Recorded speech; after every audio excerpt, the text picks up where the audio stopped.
if you want to understand, like, the actual future of curing blindness and eye cancer, you really have to look at the biology of mammalian semen. And I know that sounds completely absurd, but nature has basically already perfected this, like, biological lockpick. It really sounds like a joke, right? But the biological mechanics behind it are just breathtaking. I mean, we've spent decades trying to just brute force our way into the deep tissues of the human body. Using, like, synthetic chemicals and microscopic battering rams, I mean, basically. only to finally realize that evolution solved this exact problem millions of years ago. Well, welcome to the deep dive. Today we are looking at a medical breakthrough that challenges, honestly, everything we thought we knew about drug delivery. And it all starts with this very specific, incredibly stubborn problem. Okay. So here is the question for you to keep in the back of your mind as we explore this today. How do you deliver medicine to the very back of the eye, completely non-invasively, without using a single needle? Which is, a question that has plagued ophthalmologists and oncologists for practically as long as those fields have existed. And to understand why it's such a massive, seemingly insurmountable hurdle, we really need to talk about the specific disease at the center of today's research. Right, the disease is called retinoblastoma, correct? Yes, retinoblastoma. It's a pediatric eye cancer. And it forms deep in the posterior segment, which is like the very back of the eye, right on the retina. Yeah, and it usually affects very young children.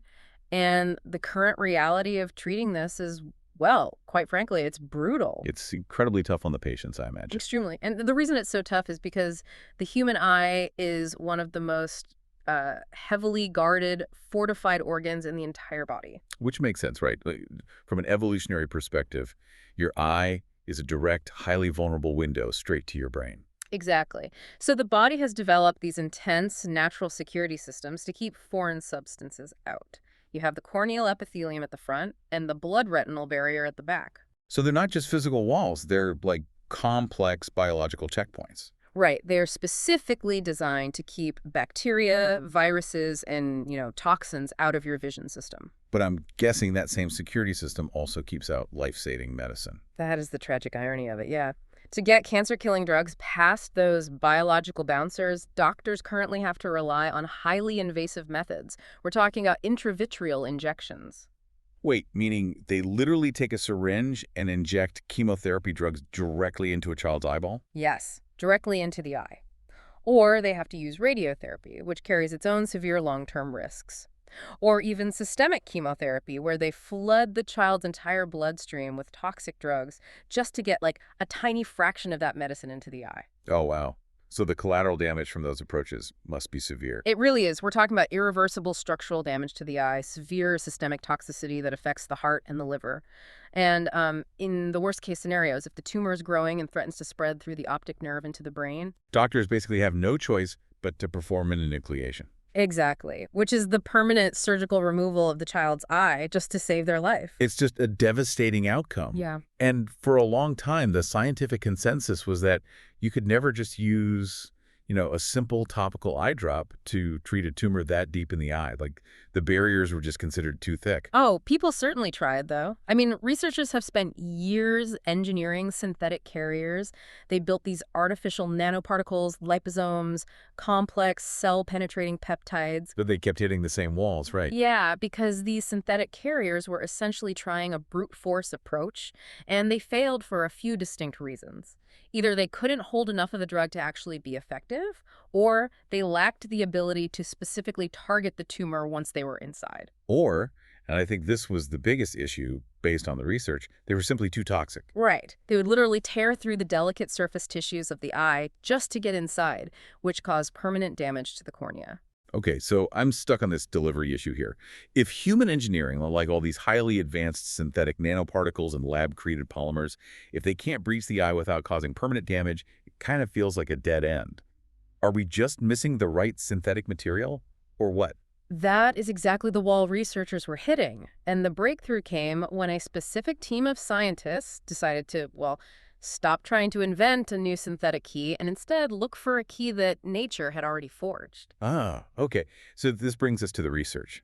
In March 2026, there was this groundbreaking study published in the journal Science Advances. Yes. A team of researchers, including Dr. Yu Zhang, Jiansong Zhao, Tian Yin, and their colleagues from Shenyang Pharmaceutical University, they published a paper that completely shifted the paradigm. Because they shifted away from synthetic chemistry entirely, and they looked to biology. Specifically, as we teased at the start of the deep dive, they looked to semen. They did. They extracted what are called semen-derived exosomes, or SEVs, from healthy Duroc pigs. Which, again, just sounds like a bizarre place to look for an eye cancer treatment. It does, but biologically, it is a stroke of pure genius. Let's slow down just a bit and explain what an exosome actually is for everyone listening, because this is foundational. You can kind of think of exosomes as these tiny microscopic delivery envelopes, right? But that's a perfect analogy. Your cells, and all animal cells really, secrete them naturally all the time. They use them to send messages, proteins, and genetic material to other cells. So they're basically natural nanoscale biological transport vehicles. Precisely. Now, you might ask, why semen exosomes specifically? Right. Why not exosomes from, like, blood or saliva? Because the researchers recognized a brilliant biological parallel. Semen exosomes naturally assist sperm in penetrating the formidable physical, chemical, and immunological barriers of the female reproductive tract. Ah, because the cervix and the uterus are incredibly hostile environments to foreign cells. Exactly. Yet these specific exosomes have evolved over millions of years to be the ultimate biological barrier breakers. They just know how to navigate tight spaces, evade immune detection, and deliver their cargo safely. So the researchers at Shenyang looked at that mechanism and asked this really wild question, like, if these tiny natural envelopes can safely navigate and penetrate the heavily guarded reproductive barriers, could they also penetrate the highly protective barriers of the human eye? Right. It's basically taking a VIP pass from one highly secure club and just seeing if it works at another club across town. I love that. So how did they actually test this? To test the hypothesis, they set up this rigorous head-to-head laboratory competition. They pitted these pig-derived semen exosomes against the absolute best standard synthetic options available. Like the liposomes modified with chemical peptides we mentioned earlier. Yeah, and they even tested exosomes derived from the tumor cells themselves, thinking, maybe a tumor-based vehicle would inherently know the way back to the tumor. But the pig semen exosomes completely outperformed them all, didn't they? It wasn't even close. They didn't just passively drift into the outer layers. They actively drove deep into the tissues of the eye. And what's wild is that they did it by traveling down two distinct anatomical routes simultaneously. Wait, two routes at the same time? Yeah. They went straight through the front via the corneal route, and they also traveled around the side through the conjunctival route. They basically initiated a coordinated, omnidirectional transport right to the back of the eye. Okay, but wait, I have to stop you here. I'm playing devil's advocate. If these tiny biological bubbles are successfully getting through the eye's barriers, Right? barriers that are specifically designed to keep things out, how is this any different from the synthetic ones that cause damage? Like, aren't they just punching holes in the cornea to get through? That is the most crucial distinction in this entire study. They are absolutely not punching holes.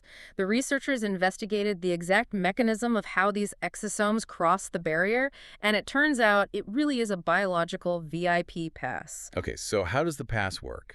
They discovered that these semen exosomes contain a really high concentration of a specific protein called epidermal growth factor, or EGF. Epidermal growth factor. What does that actually do in the context of the eye? Well, the cells that make up the surface barriers of your eye, they don't just sit next to each other. They are actively zipped tightly together by microscopic protein structures that biologists literally call tight junctions. Okay, so you can picture them like a row of bouncers standing shoulder to shoulder, just linking arms to block a doorway. Yes, and the synthetic nanoparticles we used in the past would essentially try to tackle those bouncers, basically breaking their arms to force their way through. Which causes the permanent damage and all that toxicity we saw. Exactly. But epidermal growth factor acts like a chemical password. The EGF protein on the outside of the exosome binds to receptors on the eye's surface cells. Oh, I see. And when that connection happens, it sends a signal into the cell that essentially tells those bouncers to temporarily unclasp their arms and step aside. Yeah, the tight junctions briefly relax, the exosome slips through the doorway, and then the bouncers literally link arms again behind them. The data they gathered to prove this is just amazing. Like, the researchers monitored the electrical resistance of the eye's cellular barrier using this measurement called TEER. Basically, the higher the electrical resistance, the more tightly sealed the cells are, right? Correct. So when they applied the semen exosomes, they saw a 45% drop in barrier resistance. The gates genuinely opened. But here's the magic part. Within 23 hours, the barrier fully recovered to its exact baseline strength. Right. The bouncers linked back up, and there was zero permanent damage to the tissue. Compare that to the synthetic liposomes they tested in the same trial, which actually degraded the tight junction proteins entirely and caused irreversible cellular damage. This biological lockpick was just, temporary, gentle, and highly effective. Okay, so now the scientists have the ultimate delivery vehicle. They have this stealth transport system that can cruise right past the biological bouncers and reach the back of the eye safely. Right, but an empty vehicle doesn't actually cure cancer. They needed a payload, Right. like a weapon, to actually take out the retinoblastoma once the exosome arrived. And this is where the biochemistry gets incredibly sophisticated. They didn't just pack these exosomes with standard toxic chemotherapy drugs. They engineered a highly complex, custom synthetic nanozyme system to put inside the natural envelope. They called this payload CMG. CMG. So what actually goes into a payload like that? It sounds like they are basically building a microscopic bomb. They are, but it's a very specific kind of bomb. To understand the ingredients, we have to look at the environment they were sending it into. The tumor's environment, you mean? Right. Tumors don't just sit there. They create a very bizarre alien microenvironment for themselves. Because they're growing so fast, they are incredibly greedy for energy, so they suck up massive amounts of glucose from the body. Okay, so they're hoarding sugar. Yeah. And they are also highly acidic. They generate a lot of hydrogen peroxide naturally. And to protect themselves from their own toxic waste, they produce high levels of an antioxidant shield called glutathione. So the tumor is basically a highly acidic glucose-hoarding fortress covered in this chemical shield. Exactly. So the researchers built the CMG payload to dismantle that specific fortress step by step. Let's break down the ingredients. First, they needed something to strip away the tumor's protective shield. Okay, so what strips the shield? The M in CMG stands for manganese dioxide. When manganese dioxide enters the tumor, it reacts with the acidic environment and completely depletes that protective glutathione shield. Boom. So the shield is down. What next? Next, they target the tumor's food supply. The G stands for glucose oxidase. This is an enzyme that aggressively eats up the tumor's hoarded glucose. So it starves the tumor. It does. But it doesn't just starve the tumor. As the glucose oxidase consumes the glucose, it converts it into a massive amount of hydrogen peroxide. Wait, so they are flooding an unshielded tumor with even more hydrogen peroxide. Right. Which sets the stage perfectly for the final ingredient, the C. The C. What is the C? Carbon dots engineered with specialized iron active sites. Because the tumor is now completely flooded with hydrogen peroxide, these iron-laced carbon dots act as a catalyst. Like a detonator. Basically, yeah. They trigger a violent chemical reaction that detonates all that hydrogen peroxide, converting it into a massive surge of highly toxic free radicals known as reactive oxygen species. So let me get this straight. They basically smuggled in the ingredients for an intense, localized oxidative stress bomb, and they used the tumor's own acidic environment and its own food supply to trigger the explosion. Exactly. It all happens right inside the cancer cell and nowhere else. It's a biochemical judo move. But wait, before that bomb can go off, how do we make sure the exosomes actually enter the cancer cells and not, like, the healthy retinal cells right next door? Because the exosome's just the vehicle. It needs an exact address. Right, the targeting system. To solve this, the researchers coated the outside of these pig exosomes with folic acid. Now, why folic acid specifically? So it acts less like a generic explosive and more like a highly specific key. Retinoblastoma cancer cells have this unique mutation where their surfaces are absolutely covered in millions of folate receptors. Oh, interesting. It's an anomaly of the cancer itself. Yeah, healthy eye tissue doesn't have these receptors in high numbers at all. So as the exosomes float through the back of the eye, they simply drift right past the healthy cells. But the moment they bump into a cancer cell, That folic acid coating clicks perfectly into the tumor's folate locks, and the cancer cell literally swallows the exosome whole. wow, that lock and key mechanism is what makes this so remarkably precise. And once it's swallowed, the CMG bomb we just described goes off. But the way the tumor cell actually dies is honestly the most fascinating part of this entire study.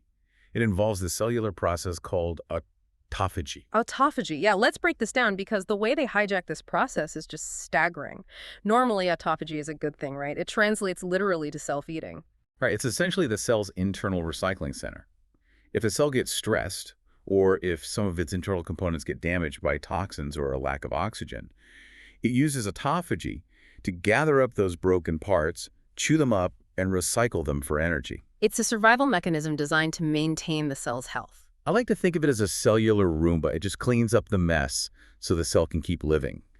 And at first, when the CMG payload drops that bomb of free radicals inside the tumor, the cancer cell panics, right? Completely. It immediately ramps up its autophagy recycling center to maximum capacity to try and clean up the oxidative damage and survive. The tumor cell basically thinks it can just out-recycle the damage. Exactly. But the oxidative stress generated by that CMG payload is so overwhelming, and the tumor's glutathione shield has already been stripped away, that it pushes the recycling process past a critical biological threshold. The system just overlords. It completely overloads. The autophagy process actually flips. It goes from being a protective survival mechanism to a death amplifier. The stress reaches this boiling point where the cell's hyperactive recycling center essentially goes rogue.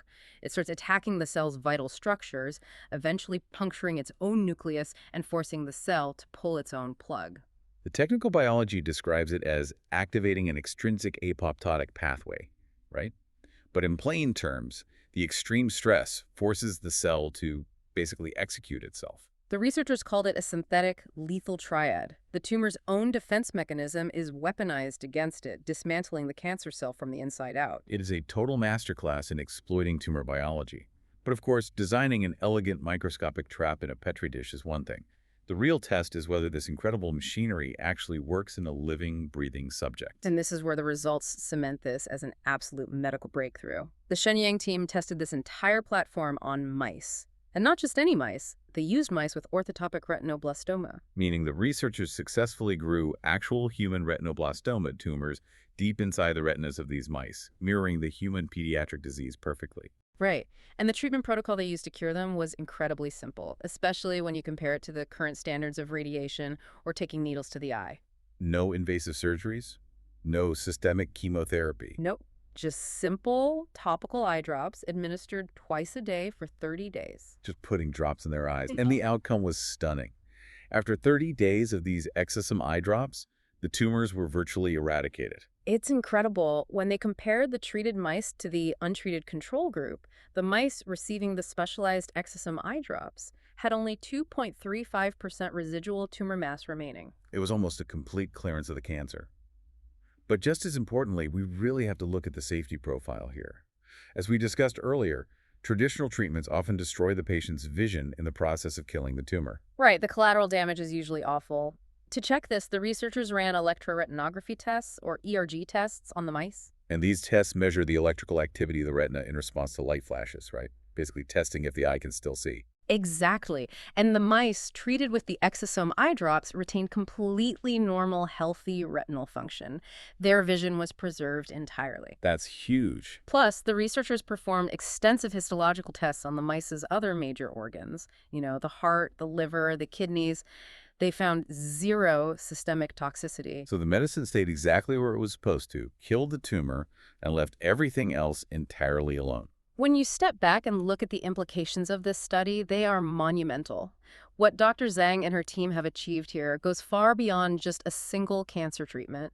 They have developed the first ever exosome-based platform for non-invasive posterior eye delivery. Which means they have proven, definitively, that the deepest tissues of the eye are no longer out of reach for simple topical treatments. Exactly. Imagine what this means for you or someone in your family.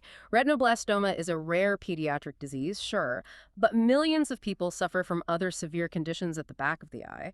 Think about age-related macular degeneration or diabetic retinopathy. Right.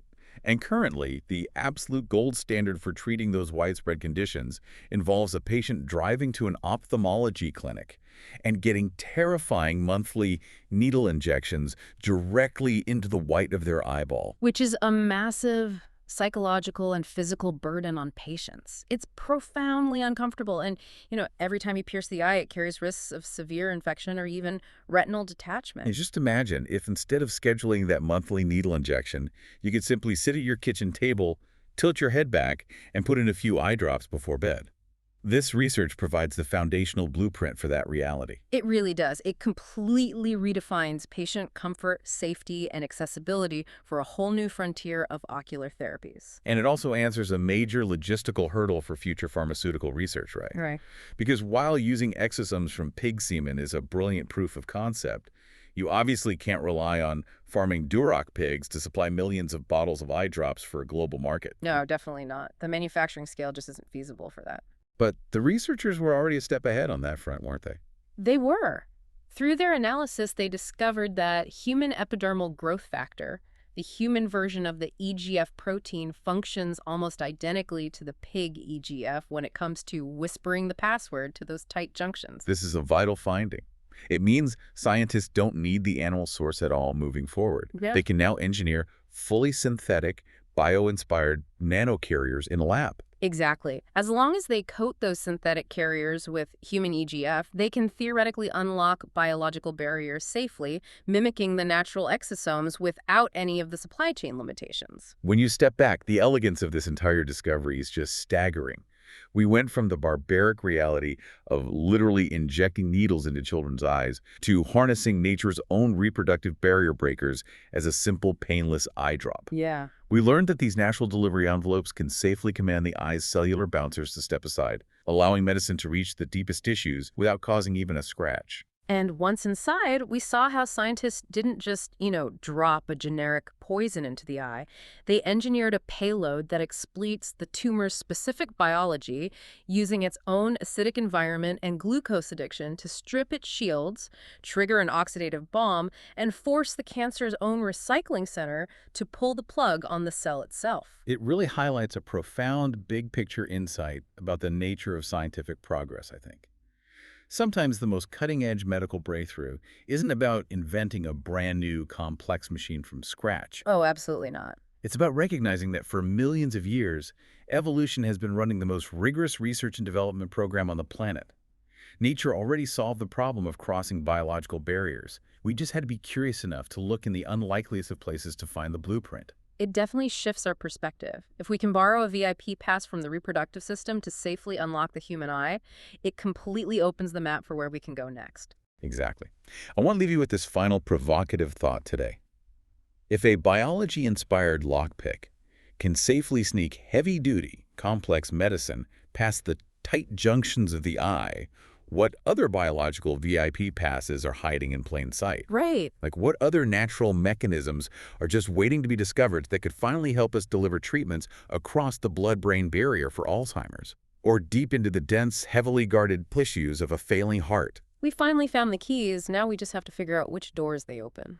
Thank you for joining us on this deep dive. We hope this changed how you see the microscopic ingenuity of biology and the future of medicine. Be sure to follow and subscribe for more fascinating science stories, and we'll catch you on the next deep dive.